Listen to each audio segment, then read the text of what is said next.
last time last time in my two classes we've completed till this line, and that is what. चलो इसका पहले intro कर लेते हैं. Yes, we are going to start with the second year English book, that is of Syntax Book Board, and we are covering unit number 2, which is titled as I Have a Dream. And this I Have a Dream is actually a speech of Martin Luther King Jr., and we've completed it till here. I'm going to read the line. Now is the time to rise from the dark and desolate valley of segregation to the sunlit path of racial justice. And after that, he says, now is the time to lift our nation from the quicksands of racial injustice to the solid rock of brotherhood.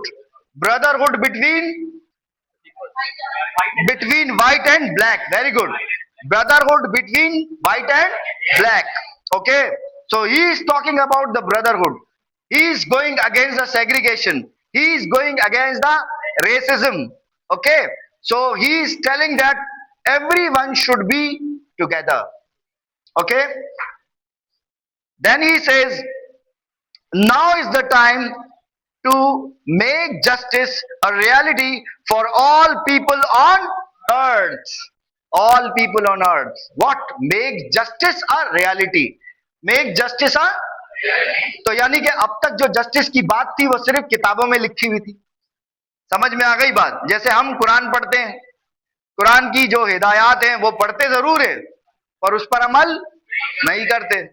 तो यहां पर भी कुछ ऐसा ही था कि American कानून में लिखा तो था या लिखा तो है कि जो ब्लैक पीपल हैं या नीग्रूज हैं उनके राइट्स क्या हैं, लिखा हुआ तो है बट उस पर अमल नहीं कर रहे वो लोग.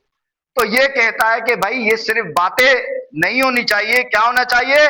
Now is the time to make justice. अब टाइम आ गया है कि इंसाफ को बनाया जाए, अ रियलिटी, एक हकीकत, for all people on earth. सब लोग जो पूरी की पूरी दुनिया में इस अर्थ पर रहते हैं. यानी वो सिर्फ अपनी बात नहीं कर रहा, वो इंसाफ की बात सबके लिए कर रहा है. समझ में आ गई बात? वो इंसाफ की बात सबके लिए कर रहा है. तो इंसाफ हो तो किसके साथ हो? सबके साथ हो. सबको इक्वली ट्रीट किया जाए. ऐसा ना हो किसी को आप सुपीरियर करार दे दे, किसी को आप इंफीरियर करार दे दे, सिर्फ और सिर्फ उसके कलर पर, सिर्फ और सिर्फ उसकी प्रॉपर्टी पर, सिर्फ और सिर्फ उसके रुतबे पर. ऐसा नहीं. वो बोलता है कि ये अगर आपको किसी को ऊपर रखना है तो किस पे रखोगे? कैरेक्टर. Very good. किसने कहा ये? किसने कहा? यहां से आवाज. गुड. तो गुड. तो character is the yard stick. ठीक है. Character is the yard stick के जिससे आप मापेंगे या नापेंगे कि कौन कितना पानी में है. We must forever conduct our struggle on the high plane of dignity and discipline. किसकी बात कर रहा है? Dignity and discipline. देखें ये दो वर्ड्स यहां पे इसने और आपको दे दिए कि डिग्निटी, दूसरा क्या है? डिसिप्लिन. दूसरा इसने दे दिया भाई आपको वर्ड क्या? डिसिप्लिन. अच्छा, अब आपसे वो ये कह रहा है, बल्कि अमेरिकन को ये कहता है वो, और हमें वो बता भी रहा है साथ में कि वो कहना क्या चाह रहा है. We must forever conduct our struggle. बोला है हमें हमेशा अपनी स्ट्रगल करनी चाहिए. ऐसा ना हो कि आप कोशिश करके, एक बार कोशिश करके थक गए या दूसरी बार कोशिश करके थक गए. वो कहता है कि हमें कोशिश हमेशा क्या करनी चाहिए? जारी रखनी चाहिए. समझ में आ गई बात? तो कोशिशें जो होती हैं वो क्या होती हैं? आखिरकार कामयाबी की तरफ आपको ले जाती हैं. समझ में आ गई बात? और डिजेक्शन जो होती है वो आपको कामयाबी की तरफ नहीं लेकर जाती. आप थोड़ी सी मेहनत करके ही परेशान हो जाते हैं, छोड़ देते हैं मेहनत करना. वो आपके लिए सही नहीं है। आप मेहनत करते रहें, आपके लिए रास्ते कहीं ना कहीं से बन जाएंगे। तो वो ये कहता है, वो उम्मीद दे रहा है सबको, क्या? We must for ever conduct our struggle on the high plane of dignity and discipline. तो वो हाई प्लेन, ऊंचा उड़ने वाला जो जहाज है, किस चीज का? दोनों चीजें ऐड कर दी उसने, क्या? Dignity and discipline. तो आपको अगर कोई चीज ऊपर लेकर जाएगी तो वो क्या है? आपकी डिग्निटी और आपका डिसिप्लिन। डिसिप्लिन पहले पहले दिन मैंने आपसे ये डिस्कस किया था कि आपको अपने आप को डिसिप्लिन करना है। समझ गए बात को? अगर आप अपने आप को डिसिप्लिन कर लिया, जिस दिन आपने आपने अपनी थॉट्स को डिसिप्लिन कर लिया, आपने अपनी थॉट्स को डिसिप्लिन कर लिया, आपने अपने इमोशंस को डिसिप्लिन कर लिया, आपने अपने इमोशंस को डिसिप्लिन कर लिया, इसका मतलब है कि you will achieve what ever you desire. समझ में आ गई? सो मेन जो कीज है वो आपकी डिग्निटी, अजमत जिसको बोलते हैं, और आपकी डिसिप्लिन। अगर आप में ये दो क्वालिटीज हैं, डिसिप्लिन है। डिसिप्लिन क्या है? डिसिप्लिन सुन ले मैं बताता हूं आपको। डिसिप्लिन क्या है? जो डिसिप्लिन लोग होंगे वो जो है ना, रिएक्ट नहीं करते। दो चीजें, दो वर्ड याद रखिएगा मेरे हमेशा। एक है, इसी भी तरफ में लेके जा रहा हूं आप, एक है रिस्पॉन्ड करना, क्या? और एक है रिएक्ट करना। आपके साथ जिंदगी में कोई प्रॉब्लम हो गया तो अक्सर लोग उस पर क्या करते हैं? रिएक्ट करते हैं। रिएक्ट वो एक्शन है जो आपने फौरन ही दे दिया, जो आपके इमोशंस उस टाइम पर थे, आपने वो किसी पर उसका गुबार निकाल दिया, या आपने जो भी उसका प्रैक्टिकली किया। तो रिएक्शन क्विक होगा, बट रिस्पॉन्ड जो होता है, रिस्पॉन्ड जब आप करते हैं तो वो सोच समझ कर करते हैं, बात को जज करके करते हैं। जो मसला आपके सामने आया है उसको, उसकी पहले हाइट विड्थ एंड उसके सारे कॉन्सिक्वेंसेस को सोच के उस तरफ रिस्पॉन्ड करते हैं। ऐसे नहीं कि कोई आपको ये कहे कि उसने तुम्हारे बारे में ये बोल दिया, अब आप क्या करोगे? रिएक्ट करोगे, आप भी उसके बारे में कुछ बोल दोगे। अब वो जो आपके पास आया है वो जाके उसको बोलेगा भाई उसने तुम्हारे बारे में ये बोल दिया, ठीक है, तो आप दोनों में होगी लड़ाई। कितना आसान काम है, क्योंकि आपने रिएक्ट किया।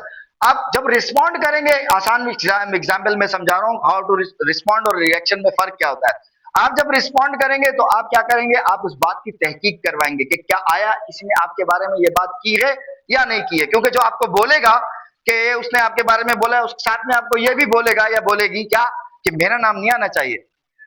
तो जो आपको जिंदगी में ये बोले कि मेरा नाम नहीं आना चाहिए, तो समझ लो कि उससे बड़ा कोई फनकार जिंदगी में नहीं है। प्रैक्टिकल लाइफ से मैं आपको एग्जाम्पल दे रहा हूं ये, ठीक है? तो आपने उसकी तहकीक करनी है। अगर उसने वो बात बोली है तो आप उसको खुद ही जाके उसके सामने जाके उससे रिक्वेस्ट कर लें कि यार ऐसा नहीं था, ये मामला ऐसा था। समझ में आ गई बात? तो वहीं पर आधे से ज्यादा मसला वहीं पे खत्म हो जाता है। पर अगर आपने उसको कुछ बोला, जैसे उसने आपको बताया उसके बारे में, वो आपके बारे में उसको भी जाके बताएगा, क्योंकि उसका काम ही यही है।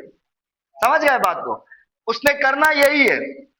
तो अगर आप, जो मैं आपको रिस्पॉन्ड करने की बात कर रहा हूं, रिस्पॉन्ड करने से क्या होगा कि फसाद से आप बच जाएंगे, रिएक्ट करने से आप फसाद में चले जाएंगे। तो यहां पर जो ये बात कर रहा है कि डिग्निटी और डिसिप्लिन, अब मैंने मिसाल दे दी, अब मैं इस टॉपिक पे आ रहा हूं। अब आई हैव अ ड्रीम की स्पीच में वो लोगों को यही समझा रहा है कि यू विल हैव टू क्या? Respond. Very good Qadir, respond. You will have to respond to the situation. समझ गए बात को? You should not react, you should not react. तो रिएक्ट एंड रिस्पॉन्स का बैलेंस कब टाइम होगा? जब आपके अंदर क्या चीज होगी? डिसिप्लिन होगी। अगर आप डिसिप्लिन है तो आपको पता है कि आप कब रिएक्ट करने लगे हैं, और अगर आप रिएक्ट कर भी लेंगे तो आपको एहसास होगा यार ये this is not fair what I did. ठीक है? कुछ लोग ऐसे भी होते हैं जो रिएक्ट कर जाते हैं, बाद में उसका की तलाफी भी करना जानते हैं। ऐसे नहीं कि ढीठ लोगों की तरह डर जाए कि जो मैंने कहा वो सही रहा, नहीं, ऐसा नहीं होता। ठीक है? हमसे भी गलतियां भी होती हैं, दूसरे से भी हो जाती हैं, तो दूसरों को माफ कर देना बेहतर है और अपने लिए माफी मांग लेना बेहतर है। समझ में आ गई भाई? तो डिसिप्लिन क्या, डिग्निटी और डिसिप्लिन की उसने बात कर दी। आगे चलते हैं। We must not allow our creative protest to degenerate into physical violence। वो कहता है ये जो हमारा इतना बड़ा जो प्रोटेस्ट है, कौन कह रहा है? कौन? Martin Luther king junior. कौन बोल रहा है? मार्टिन लूथर किंग जूनियर कहता है कि जनाब ये जितना भी लोग यहाँ जमा हैं आज, तो वो कहता है कि भाई ये जो प्रोटेस्ट हम कर रहे हैं, we must not allow our creative protest. कौन सा प्रोटेस्ट? Creative protest. समझ में आ गई बात? ये एक अलग किस्म का एक प्रोटेस्ट है, ठीक है। अब और उसके बाद क्या? Protest to degenerate into physical violence. बोला हमें इसको फिजिकल वायलेंस में कन्वर्ट नहीं करना चाहिए, हाथापाई में या जलाओ घेराव में, ठीक है, या तशद्दुद में कि हम तशद्दुद करने लग जाएं। समझ में आ गई? 2.5 लाख लोग अगर तशद्दुद करने लग जाएंगे तो फिर क्या हाल होगा, सोचे।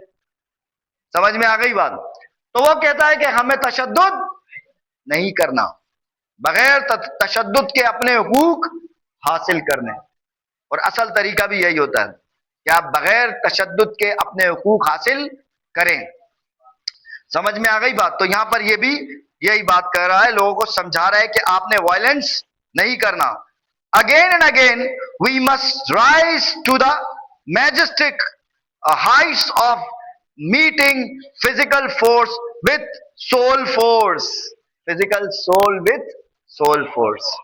सुनिएगा, समझा क्या रहा है वो देखिएगा। अगेन एंड अगेन, बार बार बार बार बार बार दिल चाहेगा कि यार लड़ो, आपका बार बार दिल चाहेगा क्योंकि आप पे जुल्म हो रहा है, क्योंकि आपके पास आपको राइट्स नहीं मिल रहे, आपको अंदर से उभारा जाएगा, आपकी अपनी इमोशंस कहेंगे कि लड़ो, मारो, छीन लो, ठीक है। तो वो कहता है again and again we must rise to the majestic heights of meeting physical force. Physical force की तरफ हमारा माइंड हमें लेकर जाएगा विथ वो कहता है कि फिजिकल फोर्स की तरफ जब आपको कोई आपका माइंड लेके जाएगा तो आपको फिजिकल फोर्स वाले एलिमेंट को हावी नहीं होने देना है। समझ में आ गई? बल्कि आपको सोल फोर्स को हावी रखना है अपने ऊपर। ये डिसिप्लिन। कौन सी फोर्स को? Soul force. आपकी सोल आपको क्या कहती है? आपकी जो रूह है, आपके जो अंदर है, वो आपसे क्या कहता है? आप कोई गलती करते हैं, क्या होता है? शर्मिंदगी होती है। फिर वो आपका सोल आपको शर्मिंदा कर रहा है। समझ में आ गई बात? आपकी रूह अगर साफ सुथरी है, पाक साफ सुथरी है, तो वो आपको जो है ना तकलीफ में डाल देगी कि भाई ये दिस इज नॉट फेयर। आपका जमीर अगर जिंदा है, जमीर एक्चुअली क्या है? आपकी सोल फोर्स। तो बोला कि आपने अपने जमीर को हावी रखना है उस सोच पर जो आपको उकसा रही है। किस चीज पर? फिजिकल फोर्स के लिए। किस चीज के लिए? कि आप फिजिकल फोर्स यूज करें अपने एम्स को हासिल करने के लिए। तो कहता है फिजिकल फोर्स हम यूज नहीं करेंगे, हम सोल फोर्स यूज करेंगे, हम कोशिश करते रहेंगे, ठीक है। हम मारधाड़ नहीं करेंगे, हम कत्लो गारतगरी नहीं करेंगे। आगे चलते हैं। The marvelous new militancy, the marvelous new militancy which has engulfed the Negro community must not lead us to the distrust of all white people. बोला कुछ जो नीग्रूस जो वायलेंस की तरफ चले गए, तो बोला जिसकी वजह से हमारा जो इमेज है वो खराब हुआ। हालांकि हम नीग्रूस लड़ने वाले लोग नहीं हैं, तो बोला उस इमेज को ठीक करने के लिए जिन्होंने बहुत सारे वाइट, ये जो हमारा जो मिशन है उनकी वजह से क्या हो गया? एनगल्फ हो गया, यानी उसको क्या कर लिया? उसने निगल लिया। समझ में आ गई बात?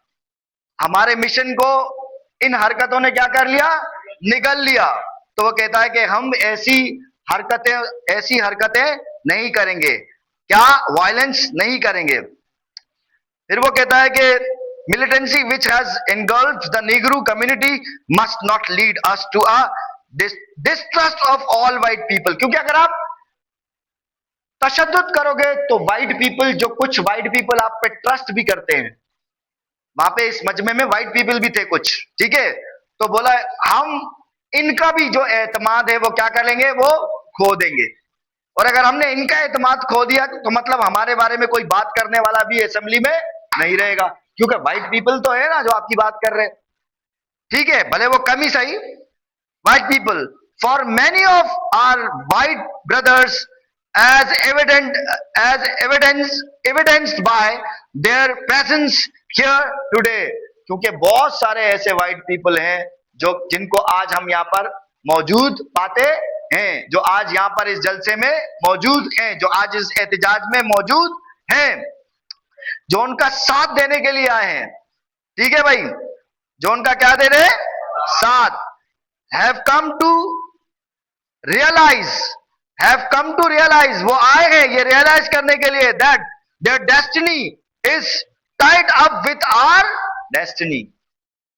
वो क्योंकि वो ये समझते हैं कि उनकी जो मंजिल है, किनकी, व्हाइट पीपल की, जो लोग मौजूद हैं उस एहतजाज में, वो ये समझते हैं कि जो उनकी डेस्टिनी है, जो उनका एम है, वही एम उनकी डेस्टिनी या उनका एम हमारे साथ क्या है, मिला हुआ है।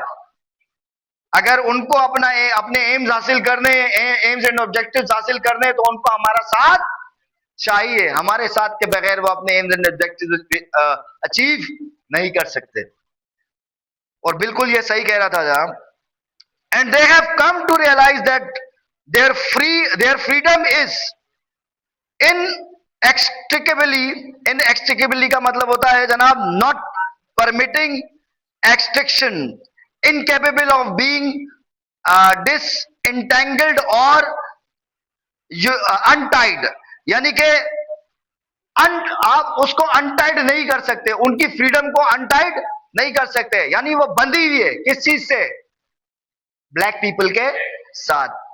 क्योंकि फ्रीडम उन्होंने ऐसे ही हासिल नहीं की जनाब, ब्लैक पीपल ने उनका साथ दिया था। समझ में आ गई बात। अगर आप क्या नाम है, हिस्ट्री में जाएंगे, अमेरिकन हिस्ट्री में जाएंगे, तो अमेरिकन ने भी आजादी हासिल की थी, किससे, ब्रिटिश से। एक वक्त ऐसा था कि जो अमेरिका था वो ब्रिटिश का ऐसे ही गुलाम था, जैसे कि हमारे पास हमारा हिंदुस्तान था। जब हिंदुस्तान पर जैसे ब्रिटिश की हुकूमत थी, ऐसे ही अमेरिका पर भी किसकी हुकूमत थी, ब्रिटिश की।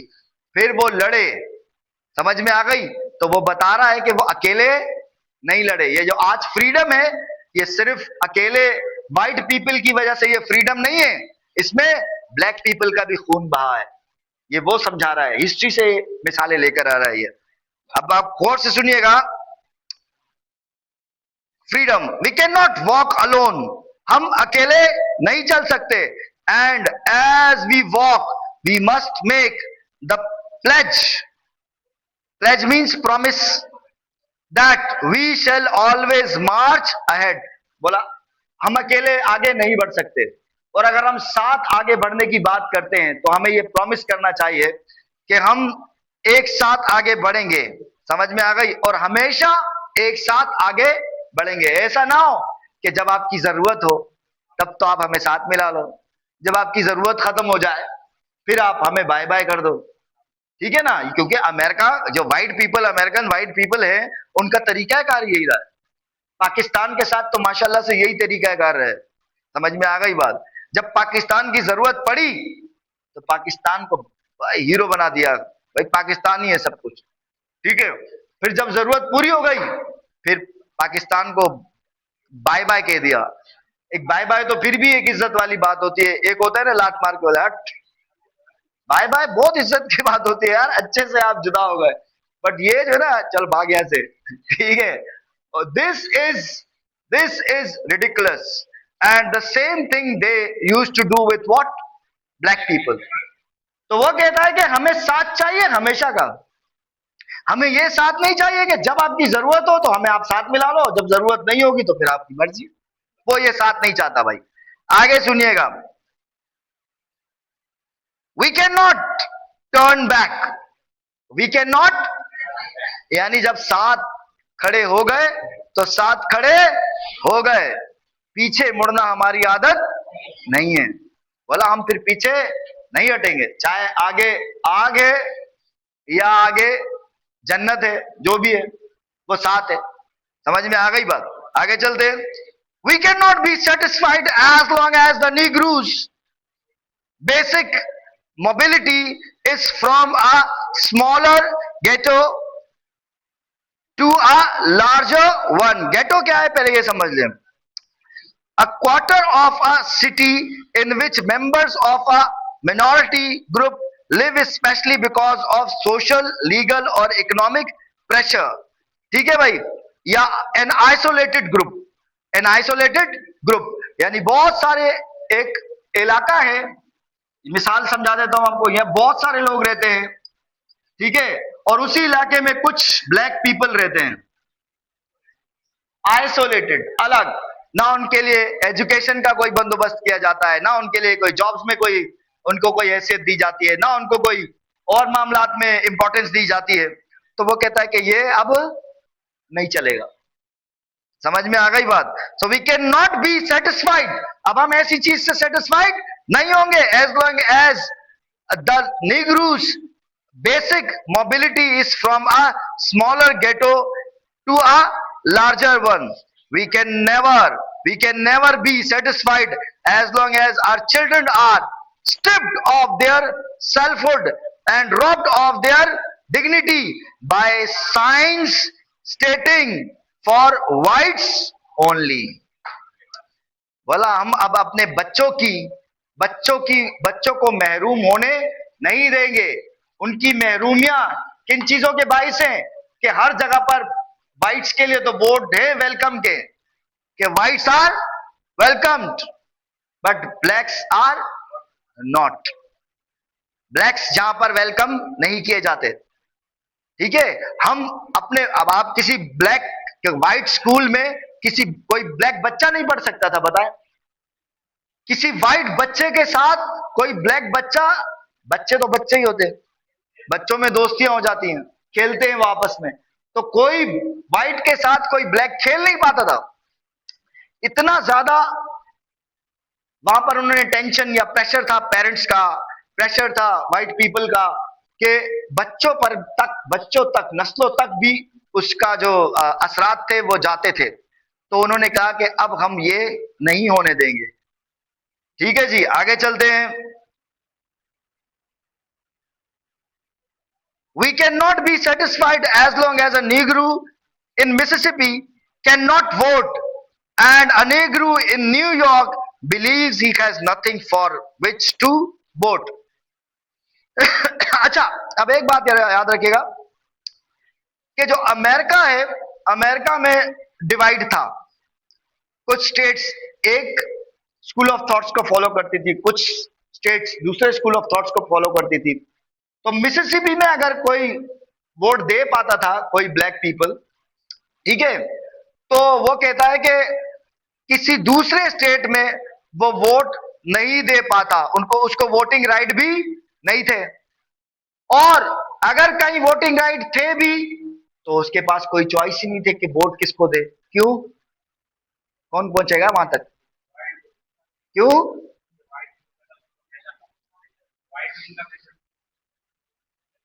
बात सही है, थोड़ा सा लेवल में करो इसको. जैसे के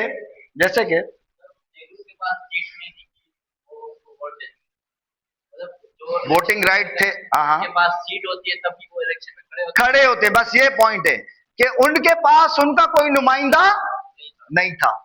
कोई ब्लैक पीपल को ये अलाउ ही नहीं था कि वो इलेक्शंस के लिए खड़े हो सके. तो इलेक्शन के लिए कोई ब्लैक पर्सन खड़ा होगा तो उसके पास चॉइस होगी कि यार मैं इसको वोट दूं. समझ में आ गई? तो सिर्फ व्हाइट पीपल को ही ये चांस था कि वो इलेक्शंस में खड़े हो सके. समझ में आ गई? अब देखो, इसलिए सिर्फ एक बात की और अंदर तक आप घुसेंगे नहीं जब तक, तो आप उस बात को नहीं समझ पाएंगे. समझ गए बात को? तो राइटर ये होता है जो आपकी हिस्ट्री को भी चेक कर रहा होता है. अगर आपको उसकी बैकग्राउंड का पता हो, उस मुल्क के उसकी पॉलिटिक्स का पता हो, अगर आप पॉलिटिकल कोई ऐसे पढ़ रहे हैं या स्पीच सुन रहे हैं या पढ़ रहे हैं, तो ये चीजें आपके पास जरूरी होनी चाहिए. तब आपके जाके वो समझ में एक्सट्रैक्ट आएगा. नहीं तो वो आपके एक्सट्रैक्ट समझ में नहीं आएगा कि वो कह क्या रहा है, तो आप परेशान रहेंगे. तो फिर वो कहता है, no we are not satisfied and we will not be satisfied until justice rolls down like waters and and righteousness like a mighty stream. वो कहता है हम नहीं मानेंगे, कब तक? जब तक जस्टिस पानी की तरह बहे नहीं। पानी किस तरफ आता है?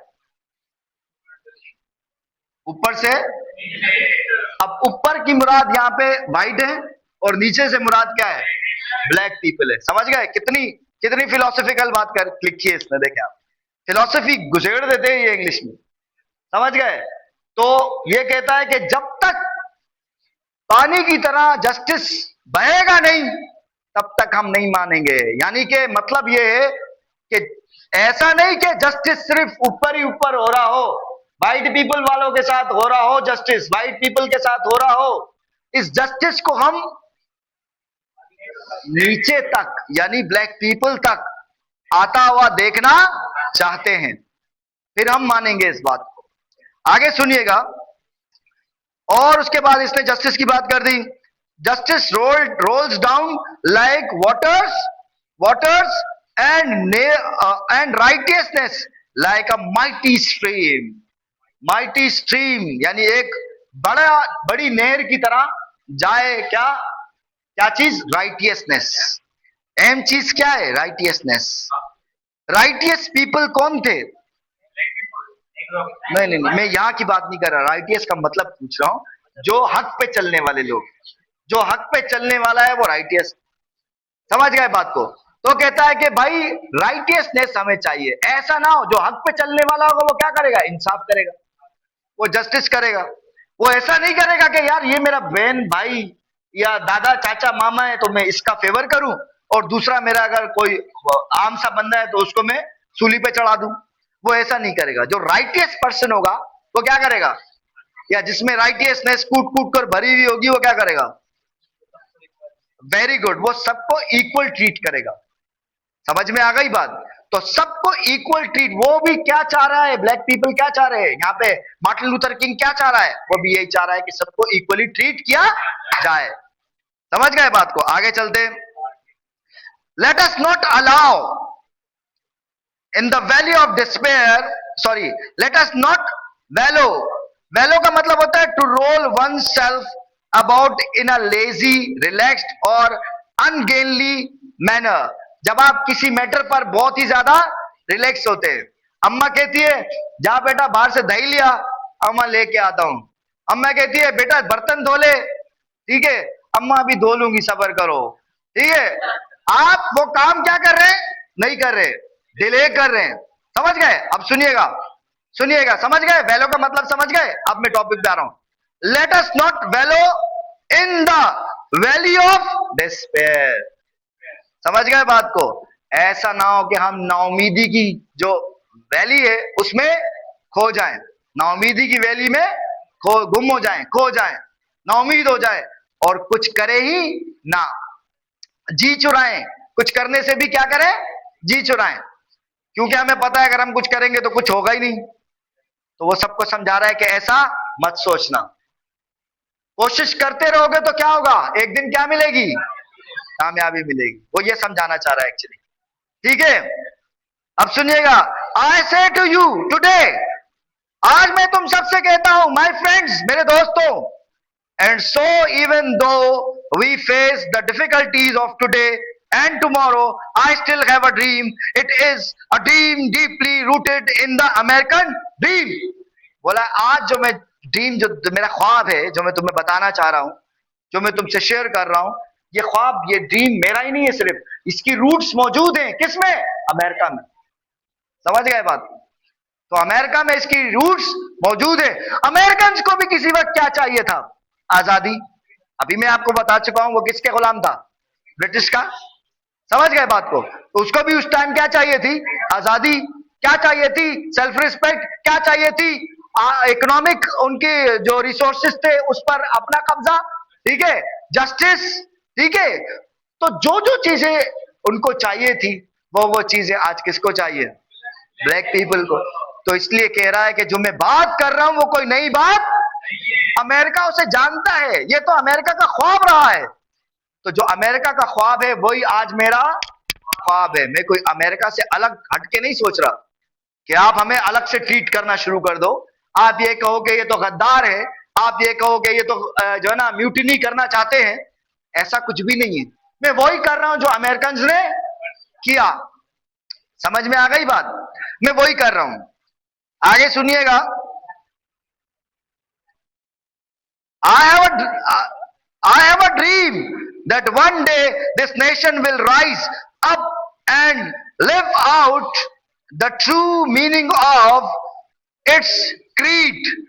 अब वो कहता है कि जनाब, I have a dream that one day this nation will rise up and live out. Live out का मतलब होता है to fulfill or act out a dream or fantasy or aspiration. Live out one's life. Live to the end. यानी कि जब आप अपने ख्वाबों को जीते हैं, समझ में आ गई बात? आप ख्वाब देखते हैं, फिर आप उसको ताबीर में कन्वर्ट करते हैं, तो वो यही समझा रहा है कि जनाब ये सिर्फ ख्वाब नहीं है, इसकी ताबीर भी हम लेकर रहेंगे। ठीक है, आई have a dream that one day this nation will rise up and live out the true meaning of its creed. Creed यहां पे क्या है? क्रीड यानी इसकी जो सोच है, इसका जो लेवल है, इसका जो स्कूल ऑफ थॉट है, वो हम हासिल करके रहेंगे। किसका स्कूल ऑफ थॉट है? ब्लैक पीपल का। समझ में आ गई बात? अब वो कहता है जनाब आगे चल के, we hold these truths to be self evident that all men are created equal. All men are created equal. तो क्या कह रहा है जनाब? देखिएगा, we hold these truths to be self evident. हम सेल्फ एविडेंट का मतलब होता है रेफर्स टू अ स्टेटमेंट और proposition that is so obvious, clear and ऐसी चीज जो बहुत ज्यादा क्लियर आपको नजर आ रही हो। ठीक है, तो वो कहता है कि हम खुद इसको विटनेस करेंगे। किस चीज को विटनेस करेंगे? That all man are created equal. अभी तो ये विटनेस नहीं कर पा रहे क्योंकि उनके साथ ट्रीट इक्वली नहीं किया जा रहा, बट जब वो अपने मिशन को हासिल कर लेंगे, जब वो अपने मिशन को हासिल कर लेंगे, तो उस दिन सबके साथ इक्वल ट्रीटमेंट होगा और वो उस दिन को एविडेंट करेंगे। उस दिन को वो देखेंगे कि हाँ, आज का ये दिन है कि जब हमारे साथ इक्वल ट्रीट किया गया या किया जा रहा है। I have a dream that one day on the red hills of Georgia, the sons of former slaves and the sons of former slave owners will be able to sit down together at the table of brotherhood. ठीक है भाई, इसको मैं कल इंशाल्लाह ताला यहाँ से शुरू करेंगे। आज इसको यहीं तक रखें भाई। Thank you and Allah Hafiz everyone.